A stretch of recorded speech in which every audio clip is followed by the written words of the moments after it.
What is going on? Brian Carroll here, PowerXStrength.com HQ, coming to you from beautiful Jacksonville, Florida. We are picking up, and this week we'll be finishing the Walkthrough 1020 Life, a series that I've been doing over the last few weeks. Thank you for bearing with me. This has been a long series, but there's a lot to cover, so let's jump right in. 1020 Life, second edition. We are talking about today equipment and nutrition to start with. So it's going to be brief.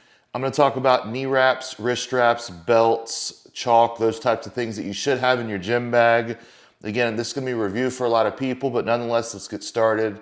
So when you're handling heavy loads, you want to use a belt if you want to lift the most weight possible.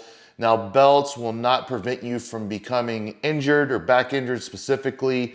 Unfortunately, sometimes belts do make people stronger by helping bolster their core even more, something to push into, pushing out laterally, as we talk about with the abdominal brace. So people sometimes have an inflated ego and they try to lift too much with bad form, with the belt, and that can lead to injury. It doesn't prevent your injury, but it helps you to lift more weight. So in some cases, they're good. In some cases, they're not as good. As long as you know how to properly stiffen your core, a belt can be quite useful. But remember, just putting a belt on is not going to protect your back. You need to do your own things to build your internal girdle, your stiffening exercises, which we talked about at length in this series. So the next part we're going to talk about, we talked about belts, talked about squat shoes. Everyone's going to like something a little bit different. It might be a heeled shoe, a little heel, a bigger heel, Romaleos or whatever those are called. Powerlifters typically aren't going to wear those, but more are starting to do that. So depending on your leverages, someone might want a heel, or people want to wear a Chuck or a Vans. What I wear, I squat, bench, and deadlift in those. Maybe an Asics or a wrestling shoe for deadlifting. I have metal flat shoes that they made about 10 years ago that I wear. And also, Rudy from Overkill is coming out with a brand new pair of squat shoes, and you'll hear more about those from me in coming weeks. But they're supposed to be pretty cool nonetheless. And always, as always, I will give you it straight up. I won't sugarcoat it. I'll tell you what I think about them. I'll show you me using them, and I'll give you my thoughts. So again, you can't go wrong with the Chuck Taylor on all three lifts. Bench shoes, I've seen people wear anything from track spikes to steel-toe boots for the bench press too. It just depends on what you want to wear. Heeled shoes can give you a little bit of a height advantage if you're shorter.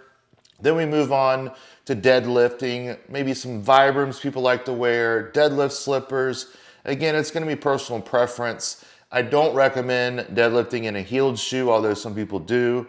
Just my thoughts. You want to save yourself some money, get some Vans, mid-tops.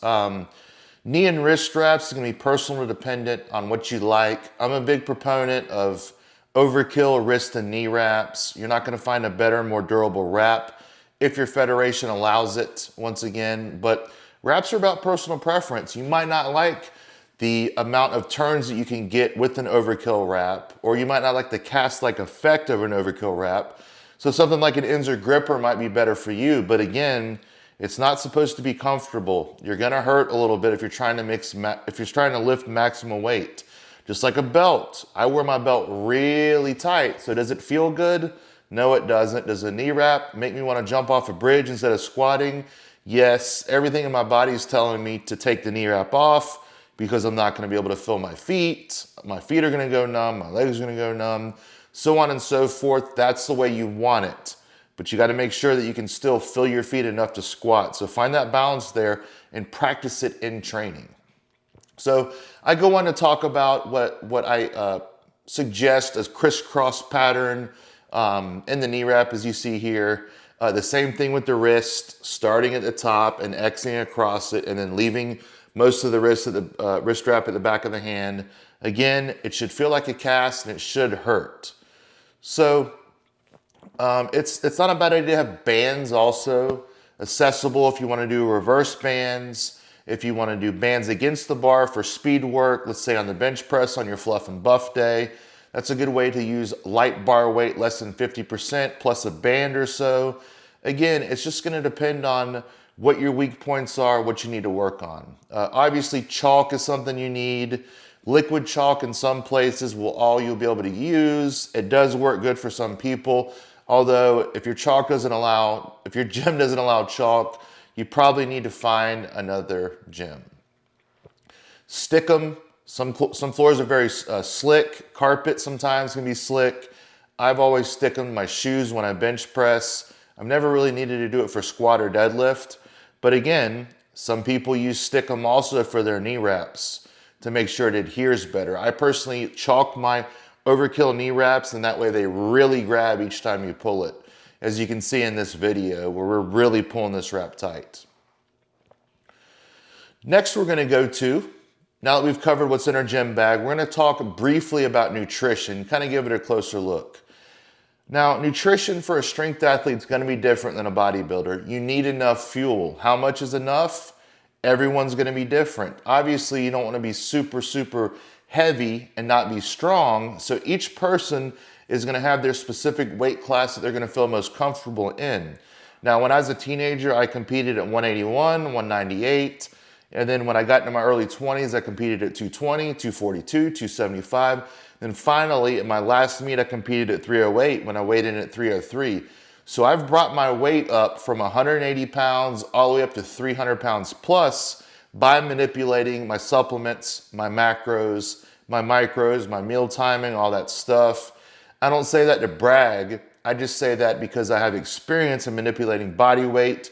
You know, I've written the book, Cutting Weight. It's very successful. It's helped people make weight many, many times in strength weight class sports. So what I suggest is eating enough food. Time your food around your training. I like pre-workout, a meal, intra-workout, and of course, post-workout meal. I give an example here of what my diet looked like at a particular time going into the Arnold one year. It's very simple. It's a light breakfast, a late breakfast. I'll eat about 8 ounces of red meat, a cup or 2 of rice. Snack, I'll eat some Greek yogurt and trail mix. Then I might mix in a protein shake or repeat lunch again. Then I'll have my pre-workout meal, which consists of oats and honey and peanut butter and caffeine. And I basically go on to tell you how I do intra-workout of 32 ounces of Gatorade and a Cliff Bar. And then post-workout, a shake with oats. Then I do dinner again. Depending on my body weight and all those good things, then I'll go with some more Greek yogurt or shredded wheat or something like that. But again, if you want to lean out and go up and down weight classes, if you want to lean out and come down, if you want to bulk up and go up, do it slowly. Let your body do what it wants to do and find that right weight class for you. But wait to worry about cutting weight until you hit the numbers you want to, and then try to hit those numbers in a weight class below. Again, I have 22 years experience of doing this. I've made a lot of mistakes. One of my biggest regrets that I ever have is staying at 242 for too long and just chasing that 2,700 pound total over and over when I should have just let my body grow and be as big as I could. The limiting factor there was my back.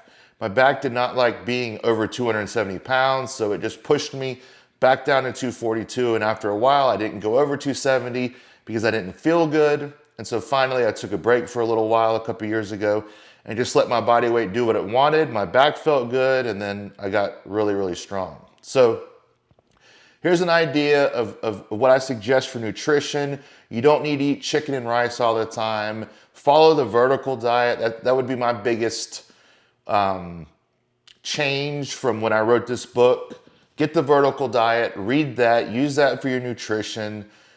Eat like a powerlifter, don't eat like a bodybuilder, and experiment in the off season. Don't experiment right before a meet.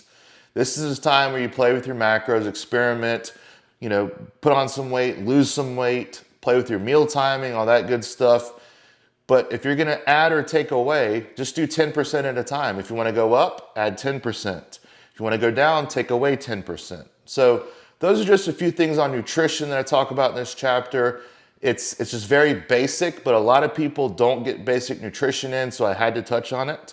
So next video we're gonna do, and it's gonna be the last one, we're gonna talk about establishing a baseline, a lifter's IQ, and frequently asked questions. All right, thank you so much. Thank you so much for watching today. Please subscribe, like, and share if you enjoyed this video, and have a wonderful day.